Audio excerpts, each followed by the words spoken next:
Hello, welcome to the Carnegie Library of Pittsburgh's Teen Time at Home. My name is Max. I'm happy you could join us today. For today's activity, we'll be experimenting with brush calligraphy and hand lettering in all kinds of mediums. Learning some simple rules of calligraphy and lettering can help you turn any word into a work of art. Today we will focus on cursive scripts. We'll be writing all kinds of words today, but it could be fun to pick one word or nickname to try and perfect. My artist name and nickname is Jazz. So I'll try and do a few designs with that name today. What word or name would you like to use? Do you have a nickname, or is there a name or moniker you'd like to use if you became a professional artist or musician? Feel free to let us know in the comments. So let's move on to the activity. You may have received supplies for today's activity in a grab-and-go kit available at CLP locations. If not, that's okay. We're happy to have you. And we want to know what you would like to do next time. Please let us know in the comments or send us an email to teens@carnegielibrary.org. Later in this video, I'll show you a time-lapse of a mixed media lettering painting I made. For this painting, I included all the materials that are in the grab-and-go activity kit: washable markers, watercolor, pencil, colored pencil, and ballpoint pen. As I'm painting and drawing, be sure to pay attention to how I'm forming my letters based on the medium. The first thing we'll go over is using cursive type and applying brushstroke techniques to it. If you don't know how to use cursive, that's fine. You can alternatively use all caps or lowercase letters. One thing you'll need to do for either is sketch out a baseline, cap height, and X height. The baseline is the bottom line where your letters will sit, your cap height determines how tall your letters can be, and your X height is used to keep your uppercase and lowercase letters in line and scaled correctly. You will sketch this out with a pencil so that it can be erased after you make your letters. One way to create a uniform looking script or type is by applying your brushstrokes in a uniform direction. This applies easily to cursive by making all of your upstrokes thin and by making all of your downstrokes thick. When making upstrokes, you will lightly use the tip of the marker, and when making downstrokes, you will use more pressure with the side of the marker. This can be done very easily with washable markers or any type of brush marker. If you notice, I'm trying to keep the widths of my letters as uniform as possible.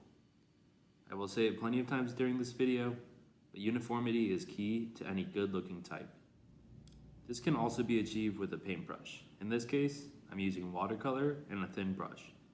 If you're unfamiliar with watercolor, we have 2 previous videos on our Instagram covering watercolor. If you ever feel a bit nervous about going direct to paper without any sketching, you can start with the pencil to write out your letters first. Give yourself a little extra bit of spacing or kerning between your letters so they don't get too cluttered when you paint over the lines. Another option is to completely sketch out your script lines. Just like before, we will write out our letters, and we'll now treat the lines as the center point of each stroke. Make all the lines going up thin or taper to a thinner line, and have all of your downstrokes thick or expand to a thicker line. With this technique, you have the option to decide how you want curves of your letters to look. You can make them look sharp, angled, or pointed, but just make sure that they all match each other. Once your sketch is done, you can trace your final lines with a pen or marker and erase the pencil lines. You can then fill these lines with a single color, or you can create gradients of color using colored pencil or watercolor. What we're going over today is a very introductory level of brush calligraphy and lettering, and we've only gone over one technique of using line weight. Typography is a huge subject to cover, as it is used in all kinds of applications: art, design, architecture, and more.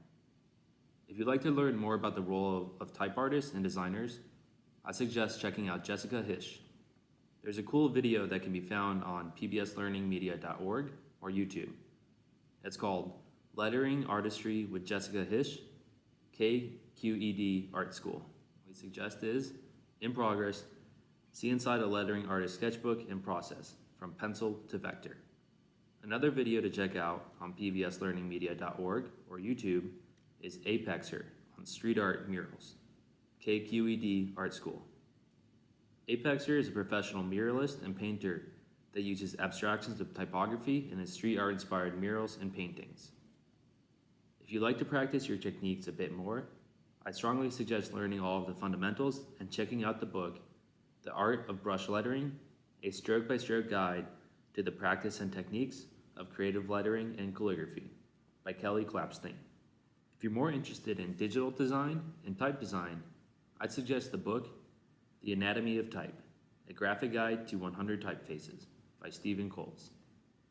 If you'd like to try even more virtual programs related to the arts, search YouTube for the channel Creative Learning Rapid Response. You can narrow your searches by checking out their different playlists. Local teaching artists develop all these programs, so you might see some familiar faces. Get in touch with us in the comments or email if you're looking for other ways to advance your skills in art or design. Thank you again for hanging out for Teen Time at Home. Feel free to share what you made today by tagging us online with @CLP Teen Space. Keep an eye out for Grab and Go activity kits at your neighborhood CLP locations to participate with us. We miss you. We look forward to creating together next Wednesday. See you later.